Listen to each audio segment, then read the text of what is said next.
So hello guys, welcome back to another video. इस video में हम बात कर रहे होंगे फिजिकल केमिस्ट्री के बारे में। तुम इन 15-20 दिनों में फिजिकल केमिस्ट्री को कैसे मास्टर कर सकते हो और अपना स्कोर मैक्सिमम इंप्रूव कर सकते हो इन your MSc CET exam. Physical chemistry की ये वीडियो है। इनऑर्गेनिक और ऑर्गेनिक पे आई बटन में लिंक आ रहा होगा, वो वीडियोस अगर अब तक नहीं देखी तो देख लेना इस वीडियो के बाद।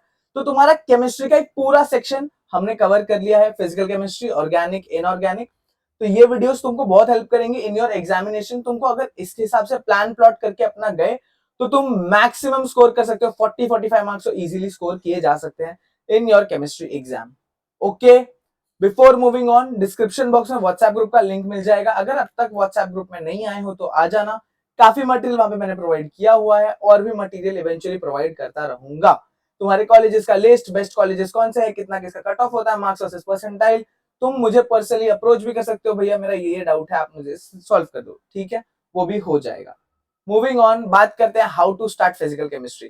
तो फिजिकल केमिस्ट्री काफी बच्चों को डिफिकल्ट लगती है ऑब्वियसली, क्योंकि उसमें थोड़ा फिजिक्स इन्वॉल्व है, कह सकते हैं। Physical chemistry is kind of physics only. तो बात कर लेते हैं कि तुम कैसे शुरुआत करोगे सो दैट अपना आउटपुट मैक्सिमाइज कर पाओ।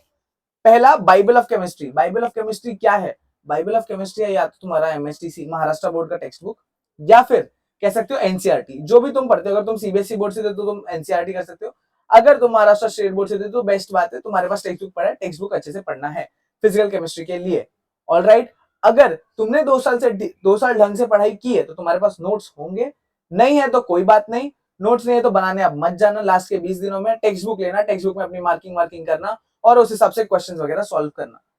फिर केमिस्ट्री में सबसे जो एक बहुत इंपॉर्टेंट चीज है ना, जो फिजिकल केमिस्ट्री में बच्चे इग्नोर करते हैं स्पेसिफिकली, फॉर्मूला नहीं पढ़ते। फॉर्मूला से ना डायरेक्ट क्वेश्चन आता है in your MSc CET exam. तुम यकीन नहीं करोगे कि तुमको PV is equal to NRT या फिर जो भी फॉर्मूला है डिग्री सेल्सियस को फ़ारेनहाइट में कन्वर्ट करने के लिए, ये कन्वर्जन वाले क्वेश्चन पूछ रहे थे कभी कभी। तो फॉर्मूला बहुत इंपॉर्टेंट है। तुमको फॉर्मूला सारे एकदम टिप ऑफ द टंग पे याद होने चाहिए कि मेरे को सारे फॉर्मूलाज ए टू जेड सारी चीजें याद है फॉर्मूलाज के बारे में। उसके बाद तुमको एक बहुत इंपॉर्टेंट चीज तुमको प्रायोरिटाइज करना पड़ेगा। क्या प्रायोरिटाइज करना पड़ेगा भैया? तुमको कौन सा चैप्टर कब पढ़ना है, इसको प्रायोरिटाइज करना पड़ेगा। और ये तुम प्रायोरिटाइज कैसे कर सकते हो? आई बटन में लिंक आ रहा होगा, केमिस्ट्री के chapter wise weightage, MSc CET 2023 का फुल एनालिसिस, वो आई बटन में लिंक आ रहा होगा, वो तुम देख सकते हो। वो वीडियो देख लेना, उस हिसाब से अपना एक शीट बना लेना कि मुझे कौन सा चैप्टर करना है, कब कब करना है, और उस हिसाब से आगे बढ़ना। ओके, पीवाईक्यूज कर लेना। डीपीपीस करते हो तो डीपीपीस कर लेना। जो बच्चे कुछ क्रैश कोर्सेज में एनरोल्ड हैं तो वो डीपीपीस करते हैं, नहीं तो PYQs is the best way. और रिविजन बहुत इंपॉर्टेंट है। अब ये तो एक, तो तुम्हारा वो हो गया कि ये ऐसे ऐसी चीजें मुझे फॉलो करनी है, मुझे अपना टेक्स्ट बुक पढ़ना है, नोट्स है तो नोट्स है, फॉर्मुलाज याद एकदम टिप ऑफ द टंग याद होनी चाहिए, प्रायोरिटाइज करना है कि मुझे कौन से चैप्टर्स को करना है, पीवाईक्यूज और डीपीपीस को सॉल्व करना है और रिविजन करना है। अभी ना एक बहुत बहुत इंपॉर्टेंट चीज, बच्चे बहुत डरते क्यों है फिजिकल केमिस्ट्री में, उसके बारे में बात कर लेते हैं। तुमको पता है एटॉमिक स्ट्रक्चर, अगर तुम देखोगे एटॉमिक स्ट्रक्चर में है क्या? कुछ नहीं, एटम्स है। एटम्स क्या है? तुम्हारे हर एक जो भी बॉडी में तुम्हारे एटम्स है, तुम्हारे हर एक जो भी तुम पार्टिकल देख रहे हो नहीं देख रहे हो, हर चीज में एटम है। Atom is the smallest part of any object, any body. तो तुमको पता है कि इन दिस एंटायर यूनिवर्स जो सबसे छोटा पार्ट है वो एटम है। तो तुमको पता होना चाहिए कि एटम का स्ट्रक्चर कैसा हो सकता है, प्रॉपर्टीज क्या क्या होती है एटम्स की। तो बच्चे ये सब याद नहीं कर पाते तो फिर बोलते हैं कि भैया डिफिकल्ट लग रहा है। एक और जो चीज जिस वजह से फिजिकल केमिस्ट्री को बहुत गालियां पड़ती है इस कि भैया पहले हमको पढ़ाया थॉमसन का प्लम पुडिंग मॉडल, उसके बाद हमको बोला रुदरफोर्ड मॉडल पढ़ लो, उसके बाद हमको बोला बोर्स मॉडल पढ़ लो, उसके बाद श्रोडिंगर इक्वेशन पढ़ा रहे हैं। तो एक्चुअल वाला ही पढ़ा दो यार, मतलब इतना सब क्यों कराना? देखो टेक्निकली ना ये तुम्हारा सही आर्ग्यूमेंट है। जब मैं भी 11th-12th में था तो मैं भी यही आर्ग्यूमेंट देता था। बट तुम अगर ध्यान से थोड़ा सोचो, थॉमसन प्लम्पनिंग मॉडल पढ़ोगे तो तुमको पता चलेगा थॉमसन में क्या एक मिस्टेक रह गई थी जिस वजह से रुदरफोर्ड को अपना मॉडल लाना पड़ा। रुदरफोर्ड ने जब अपना मॉडल लाया तो उसमें क्या एक मिस्टेक रह गई थी जिस वजह से बोर्स एटम आया। उसके बाद क्या मिस्टेक रह गई थी जिस वजह से श्रोडिंजर्स वेव इक्वेशन आई। तो तुमको इवेंचुअली पता चलेगा कि इनकी इंपॉर्टेंस क्या है। तो ये सारी चीज तुमको अगर पढ़ना है ना तो तुम उसको इंटरेस्ट के साथ पढ़ो, रादर देन क्रिप करने कि भैया मुझसे ये नहीं हो रहा, ये पता नहीं चार चीजें एक ही जैसी क्यों दे के रखी है, PV is equal to NRT क्यों है, आइडियल गैस क्यों है, रियल गैस क्यों नहीं है, सिर्फ रियल गैस की है, आइडियल गैस नहीं है। ये जो भी तुम्हारा स्पेक्ट्रम है ना कि भैया मुझसे नहीं हो पाता, भैया मुझसे समझ ही नहीं आता, इसको तुमको थोड़ा अवॉइड करना पड़ेगा इन 20 दिनों के लिए। तुमको अच्छे से पढ़ाई करनी पड़ेगी रादर देन ये सारी चीजें। तुमको पता होना चाहिए कि आइडियल गैस और रियल गैस में डिफरेंस क्या है। आइडियल गैस का formula is PV is equal to NRT. ये बहुत बार पूछा जाता है कि PV is equal to NRT के रिलेटेड तुमको प्रेशर दे दिया जाएगा, वॉल्यूम दे दिया जाएगा, नंबर ऑफ मोल्स दे दिए जाएंगे, तो फिर उस हिसाब से तुमको निकालना पड़ेंगी चीजें। तो तुमको वो सारी चीजें थोड़ी पता होनी चाहिए। फॉर्मूलाज एकदम वही बोल रहा हूँ कि याद रहने चाहिए तुमको। अगर तुम थर्मोडायनेमिक्स से काफी डरते हो तो थर्मोडायनेमिक्स का फर्स्ट लॉ ऑफ थर्मोडायनेमिक्स कहता क्या है? First law of thermodynamics basically conservation of energy तो है, और है क्या? तुमको बेसिकली अगर तुमने फिजिक्स थोड़ा बहुत पढ़ा है तो तुमको पता होगा कि first law of thermodynamics is similar to conservation of energy. तो फर्स्ट लॉ ऑफ थर्मोडायनेमिक्स वहां से हो गया।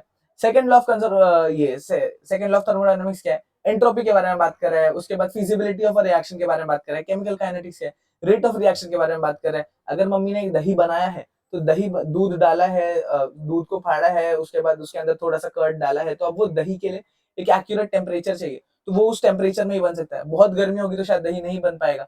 ये सारी जो चीजें होती है कि तुम दही उबाल रहे हो उस दूध को, तो दही नहीं बनेगा ना फिर। समझ रहे हो? तो ये सारी चीजें तुमको पता होनी चाहिए कि अच्छा केमिकल काइनेटिक्स तुम रिलेट करते चलोगे ना जितने पॉइंट्स को, उतने अच्छे से तुम्हारा एग्जाम अच्छा जाएगा। ठीक है। उसके बाद सॉलिड स्टेट के बारे में बात करें। सॉलिड स्टेट के ऊपर से बहुत सारे क्वेश्चन पूछे जाते हैं कि सिंपल क्यूबिक का तुम ए और आर का रिलेशन बताओ, फेस सेंटर का ए का आर का रिलेशन बताओ, सिमिलर वैसे बॉडी सेंटर का बताओ। तुमको पता होना चाहिए कि सिंपल क्यूबिक का ए इज इक्वल टू 2r। उसके बाद क्या कहते हैं, तुम्हारा फेस सेंटर का it is a is equal to root two R, और आर तुम्हारा बॉडी सेंटर का is a is equal to 4√3 whatever, ऐसा कुछ जो भी था। तो ये सारी चीजें तुमको पता होनी चाहिए, तुमको ये सब चीजें याद होनी चाहिए। उसका डेल्टा यू क्या होता है, डेल्टा यू, उसके बाद पैकिंग एफिशिएंसी क्या होती है तुम्हारी सॉलिड स्टेट्स में, सॉल्यूशंस के बारे में, क्वालिटेटिव प्रॉपर्टीज जो है, वो सारी चीजें तुमको याद रहनी चाहिए। ये सारी जो थ्योरी क्वेश्चंस आएंगे, इनको हम अच्छे से टैकल कर रहे होंगे इन आवर एग्जामिनेशन। इसीलिए हमको फिजिकल केमिस्ट्री मास्टर करनी है, जहां यहाँ से 15 से 17 क्वेश्चन जो आएंगे वो हम हाथ में लेके जाएंगे। ये 17 मार्क्स हम छोड़ेंगे नहीं। ऑल राइट, ठीक है। फिर यही था इस वीडियो में, तो और कुछ था नहीं। कल एक बच्चे का कमेंट आया था कि फिजिकल केमिस्ट्री पे वीडियो बना देना। 2-3 कमेंट्स आए थे पहले भी, तो इसलिए मैंने बना दी थी। तो कमेंट कर देना अगर तुमको कोई भी और वीडियो चाहिए, तो उस पर वीडियो आ रही होगी। डिस्क्रिप्शन बॉक्स में व्हाट्सएप ग्रुप का लिंक मिलेगा, वहां पे आ जाओ। जेन्युइनली बता रहा हूँ, बहुत हेल्प होगा तुम्हारा। वहां पे बहुत मटेरियल प्रोवाइड किया है मैंने, लिटरली बहुत मटेरियल प्रोवाइड किया है। हाँ, एक रिक्वेस्ट रहेगी खाली कि व्हाट्सएप ग्रुप पे आने के बाद बच्चे ना मुझे पर्सनली टेक्स्ट करके बोलते हैं भैया मेरे को ये वाला मटेरियल भेज दो, भैया मुझे वो वाला मटेरियल भेज दो।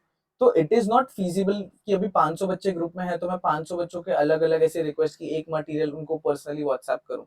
तो I hope you understand somethings की जो पॉसिबल नहीं हो पाती है, क्योंकि बच्चे को भी हैंडल करना है, वीडियोस भी बनानी है, उसके बाद काफी सारा और भी काम रहता है। तो या वो सारी चीजें होती हैं। अभी ये वीडियो शूट होती है, एडिट होती है, एडिट होने के बाद तुम तक पहुंचती है, तो थंबनेल बनाना पड़ता है, बहुत सारी चीजें होती है। तो I hope you understand. But WhatsApp group में लेकिन आ जाना अगर अब तक नहीं आए हो, तो वहां पे तुमको काफी हेल्प होगी। कमेंट कर देना, तुम्हारी कोई भी क्वेरी हो, कोई भी क्वेरी हो, तुम व्हाट्सएप पे भी मुझे पूछ सकते हो, कमेंट भी कर सकते हो। कोई भी क्वेरी तुम बिंदास पूछो आके। एकदम हम एकदम ट्रांसपेरेंट है, हम एकदम इजीली सब सॉल्व करने की कोशिश करेंगे। जो मेरे पास है, जितना मैं कर सकता हूँ मैं उतना पूरी कोशिश करूंगा। Thanks for watching, thank you. कोई भी क्वेरी हो तो we are open for you always. Thank you, thanks for watching.